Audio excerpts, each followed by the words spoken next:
Welcome to wishful ಅಡುಗೆ ಮನೆ. ನೋಡಿ, ಫ್ರೆಶ್ ಆಗಿ ಸಬ್ಬಸಿಗೆ ಸೊಪ್ಪು ಸಿಕ್ಕಿದೆ. ಈ ಸೊಪ್ಪಿಂದ ಒಂದು ಡಿಫ್ರೆಂಟ್ ಆಗಿ ಒಂದು ವೆರೈಟಿನ ಮಾಡೋಣ. ಹೇಗೆ ಮಾಡೋದು ಅಂತ ನೋಡೋಣ ಬನ್ನಿ.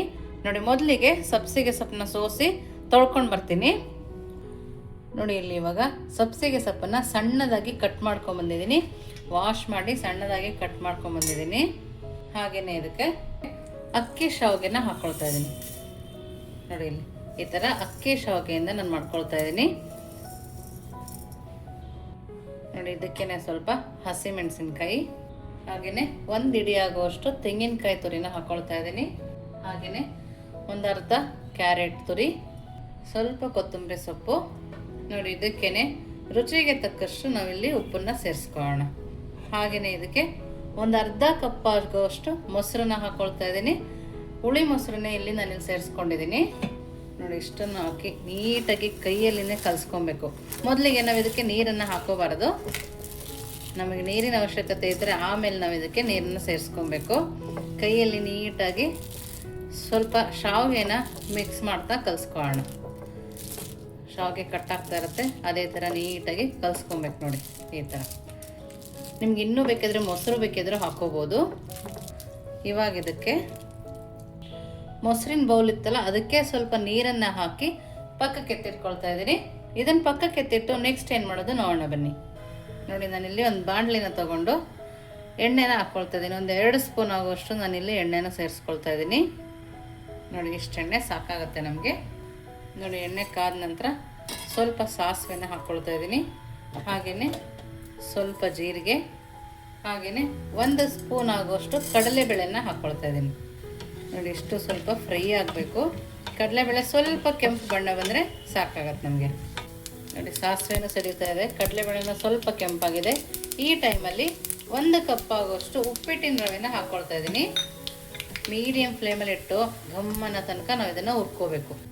ತುಂಬಾ ಟೇಸ್ಟಿಯಾಗಿರುತ್ತೆ, ಡಿಫ್ರೆಂಟಾಗಿ ಕೂಡ ಇರುತ್ತೆ. ಮನೆಗೆ ಯಾರು ಬಂದರೆ ದಿಢೀರಂತ ಕೂಡ ಮಾಡ್ಕೊಡ್ಬೋದು.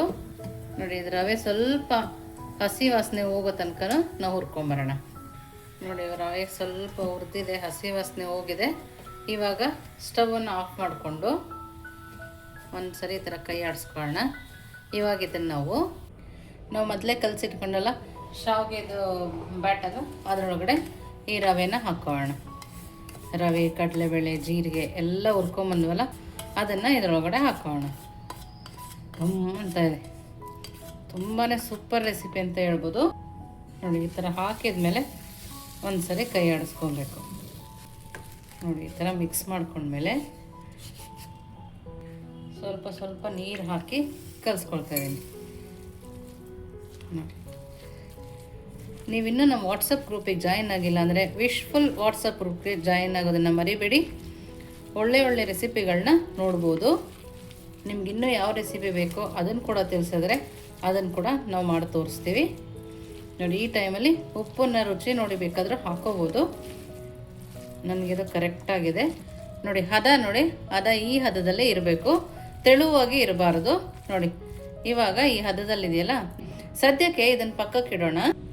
ನೋಡಿ, ಮೊದಲಿಗೆ ಒಂದು ಮಿಕ್ಸಿ ಜಾರ್ನ ತಗೊಂಡು ತೆಂಗಿನಕಾಯಿನ ಹಾಕ್ಕೊಳ್ತಾ ಇದ್ದೀನಿ. 2 ಸ್ಪೂನ್ ಆಗುವಷ್ಟು ಕಡಲೆನ ಹಾಕೋಣ. ಹಾಗೆ ರುಚಿಗೆ ತಕ್ಕಷ್ಟು ಉಪ್ಪು, ಸ್ವಲ್ಪ ಬೆಳ್ಳುಳ್ಳಿ, ಖಾರಕ್ಕೆ ತಕ್ಕಂತೆ ಹಸಿಮೆಣಸಿನ್ಕಾಯಿ, ಸ್ವಲ್ಪ ಕೊತ್ತಂಬರಿ ಸೊಪ್ಪು ಹಾಕಿ ನಾವು ಸ್ವಲ್ಪನೇ ನೀರನ್ನು ಹಾಕಿ ಚೆನ್ನಾಗಿ ರುಬ್ಕೊಂಬರೋಣ. ನೋಡಿ, ಇದಕ್ಕೇನೆ ಇವಾಗ ನಾನಿಗೆ ಸ್ವಲ್ಪ ಎಣ್ಣೆ, ಸಾಸಿವೆ, ಉದ್ದಿನ ಬೇಳೆ, ಸ್ವಲ್ಪ ಜೀರಿಗೆ, ಕರಿಬೇವಿನ ಸೊಪ್ಪು, ಇಂಗು ಹಾಕ್ಕೊಂಡು ಒಗ್ಗರಣೆನ ಹಾಕ್ಕೊಳ್ತಾ ಇದ್ದೀನಿ. ಈ ಥರ ಒಗ್ಗರಣೆ ಹಾಕಿ ಮಿಕ್ಸ್ ಮಾಡಿ ಪಕ್ಕಕ್ಕೆ ಎತ್ತಿಟ್ಕೊಳ್ಳೋಣ. ನೋಡಿ, ನಾನು ಇಡ್ಲಿ ಪ್ಲೇಟಿಗೆ ಎಣ್ಣೆನ ಸರ್ಕೊಳ್ತಾ ಇದ್ದೀನಿ. ನಾವು ಇಡ್ಲಿ ಪ್ಲೇಟಿಗೆ ಎಣ್ಣೆ ಸರೋದ್ರಿಂದ ಅಂಟಲ್ಲ ಅಂಥೇಳಿ, ಬೇಡ ಅನ್ನೋರು ಬಾಳೆದೆಲೆ ಇಟ್ಟು ಕೂಡ ಮಾಡ್ಕೋಬೋದು. ನೋಡಿ, ಇವಾಗ ರೆಡಿ ಮಾಡ್ಕೊಂಡಿದ್ದೀವಲ್ಲ, ಇವಾಗ ನೋಡಿ ಈ ಥರ ಇನ್ನೊಂದು ಸರಿ ನಾವು ಇದನ್ನು ಕಲಿಸ್ಕೊಬೇಕು. ಮೊಸರು ಹುಳಿ ಇದ್ರಂತೂ ತುಂಬ ಚೆನ್ನಾಗಿ ಬರುತ್ತೆ. ಬ್ಯಾಟರ್ ನೋಡಿ ಇದೇ ಹದದಲ್ಲೇ ಇರಬೇಕು. ಒಂದೊಂದು ಉಂಡೆ ಥರ ಮಾಡಿ ಇಟ್ಕೊಳ್ಳೋಣ. ನೋಡಿ, ಈ ಥರ ನಿಮ್ಗೆ ಎಷ್ಟು ದಪ್ಪ ಬೇಕೋ ಅಷ್ಟು ದಪ್ಪ ಮಾಡ್ಕೋಬೋದು. ನೋಡಿ, ನೀವು ಇದನ್ನು ಮನೇಲಿ ಮಾಡ್ತಾಯಿದ್ರೆ ಯಾವ ಥರ ಮಾಡ್ತೀರಾ ಅಂತ ಕಮೆಂಟ್ ಮೂಲಕ ತಿಳಿಸೋದನ್ನು ಮರಿಬೇಡಿ. ತುಂಬಾ ಚೆನ್ನಾಗಿರುತ್ತೆ. ಶಾವಿಗೆ ಉಪ್ಪಿಟ್ಟು ತಿಂದು ಬೇಜಾರಾದಾಗ ಈ ಥರ ಒಂದು ರೆಸಿಪಿ ಮಾಡಿಕೊಂಡ್ರೆ ತಿನ್ನೋಕ್ಕೂ ಚೆನ್ನಾಗಿರುತ್ತೆ, ನೋಡೋಕ್ಕೂ ಚೆನ್ನಾಗಿರುತ್ತೆ. ನೋಡಿ ಪಕ್ಕದಲ್ಲಿ ನೀರು ಬಿಸಿಯಾಗಿದೆ, ಅದರೊಳಗಡೆ ಇದನ್ನು ಇಟ್ಕೊಳ್ಳೋಣ. ನೋಡಿ ನೀರು ಚೆನ್ನಾಗಿ ಕುದೀತಾ ಇದೆಯಲ್ಲ, ಈ ಟೈಮಲ್ಲಿ ಇದರೊಳಗಡೆ ಇಟ್ಕೊಳ್ಳೋಣ. ನೋಡಿ ಒಂದು ಬೌಲ್ ಶಾವಿಗೆನಲ್ಲಿ 2 ಪ್ಲೇಟ್ ಆಗುವಷ್ಟು ಇಡ್ಲಿ ಆಗಿದೆ. ಇವಾಗ ಇದನ್ನು ಲಿಡ್ಡನ್ನು ಕ್ಲೋಸ್ ಮಾಡಿ ಒಂದು 5 ನಿಮಿಷ ಮೀಡಿಯಮ್ ಫ್ಲೇಮಲ್ಲಿಟ್ಟು ಬೇಯಿಸ್ಕೊಂಬರೋಣ. ನೋಡಿ ಇವಾಗ 5 ನಿಮಿಷ ಆಗಿದೆ. ವಾವ್, ಎಷ್ಟು ಚೆನ್ನಾಗಿ ಬಂದಿದೆ ನೋಡಿ. ಇವಾಗ ಸ್ಟವನ್ನು ಆಫ್ ಮಾಡ್ಕೊಂಡಿದ್ದೀನಿ. ನೋಡಿ ಇಡ್ಲಿ ಆಗಿದೆ. ಇವಾಗ ತಣ್ಣಗಾಕಿ ಬಿಡೋಣ. ನೋಡಿ ಇಡ್ಲಿ ತುಂಬ ಚೆನ್ನಾಗಿ ಬಂದಿದೆ ನೋಡಿ. ಇವಾಗ ಸ್ವಲ್ಪ ತಣ್ಣಗಾಗಿದೆ. ವಾವ್, ನೋಡ್ತಾ ಇದ್ರಲ್ಲ ಎಷ್ಟು ಚೆನ್ನಾಗಿ ಬಂದಿದೆ ಅಂತೇಳಿ. ನೋಡಿ ತುಂಬ ಅಂದರೆ ತುಂಬಾ ಚೆನ್ನಾಗಿ ಬಂದಿದೆ ನೋಡಿ. ವಾವ್ ಅಂತಲೇ ಹೇಳಬೇಕು, ಅಷ್ಟು ಸಕ್ಕದಾಗಿ ಬಂದಿದೆ ನೋಡಿ. ಎಲ್ಲ ಇಡ್ಲಿಗಳು ಅಷ್ಟೇ ಚೆನ್ನಾಗಿ ಬಂದಿದೆ. ನಿಮಗೆ ತೆಂಗಿನಕಾಯಿ ಬೇಡ ಅಂದರೆ ಸ್ಕಿಪ್ ಕೂಡ ಮಾಡ್ಬೋದು. ಬಿಸಿ ಬಿಸಿಯಾಗಿ ತಿಂತಾ ಇದ್ರೆ ನಾವು ರವೆ ಇಡ್ಲಿ ತಿನ್ನೋದನ್ನೇ ಮರ್ತು ಬಿಡ್ತೀವಿ, ಅಷ್ಟು ಚೆನ್ನಾಗಿರುತ್ತೆ ನೋಡಿ. ಇದನ್ನೊಂದು ಪ್ಲೇಟಿಗೆ ಹಾಕೋಣ. ವಾವ್, ನೋಡಿ ಬಿಸಿ ಬಿಸಿ ಶಾವಿಗೆ ಇಡ್ಲಿ ಏನು ಸಕ್ಕದಾಗಿ ಬಂದಿದೆ ನೋಡ್ತಾ ಇದ್ರಲ್ಲ ನೀವೇ. ಒಳಗಡೆ ಕೂಡ ತೋರಿಸ್ತೀನಿ ನೋಡಿ. ರವೆ ರವೆ ಥರ ನೀಟಾಗಿ ಬಂದಿದೆ. ಬೆಂದಿರೋದು ಕೂಡ ತುಂಬ ಚೆನ್ನಾಗಿ ಬೆಂದಿದೆ. ತುಂಬ ಸುಲಭವಾಗಿ ಬೇಗನೆ ಮಾಡ್ಕೊಬೋದು. ಲಂಚ್ ಬಾಕ್ಸಿಗಂತೂ ಹೇಳಿ ಮಾಡಿಸಿದ ರೆಸಿಪಿ ಅಂತಲೇ ಹೇಳ್ಬೋದು. ನೀವು ಖಂಡಿತವಾಗೂ ಒಂದ್ಸರಿ ಮನೆಯಲ್ಲಿ ಟ್ರೈ ಮಾಡಲೇಬೇಕು, ಅಷ್ಟು ಚೆನ್ನಾಗಿದೆ. ಇವಾಗ ನಾವು ಚಟ್ನಿ ಜೊತೆ ಯಾವ ಥರ ತಿನ್ನೋದು ನೋಡೋಣ ಬನ್ನಿ. ನೋಡಿ ಇಲ್ಲಿ 2 ಇಡ್ಲಿನ ತಗೋಣ. ನಿಮಗೆ ಡಿಪ್ ಬೇಕಾದರೂ ಮಾಡ್ಕೊಬೋದು, ಅಥವಾ ನಾವು ಸೈಡಿಗೆ ಚಟ್ನಿ ಹಾಕ್ಕೊಂಡು ತಿಂತೀವಿ ಅಂದರೂ ತಿನ್ಬೋದು. ನೋಡಿ ಏನು ಸಕ್ಕದಾಗಿ ಕಾಣಿಸ್ತಿದೆಲ್ಲ. ಚಟ್ನಿ ಕೂಡ ಸೂಪರಾಗಿದೆ ಅಂತಲೇ ಹೇಳ್ಬೋದು. ನೋಡಿ ಎಷ್ಟು ಸುಲಭವಾಗಿ ಕಟ್ಟಾಗತ್ತೆ.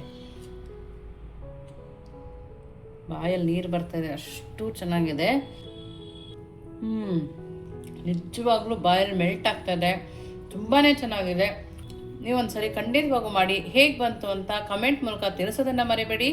ನೀವು ಇನ್ನೂ ನಮ್ಮ ಚಾನಲ್ ಲೈಕ್ ಮಾಡಿ, ಶೇರ್ ಮಾಡಿ, ಸಬ್ಸ್ಕ್ರೈಬ್ ಮಾಡಿ. ವಿಶ್ಫುಲ್ ಅಡುಗೆ ಮನೆಗೆ ಥ್ಯಾಂಕ್ ಯು.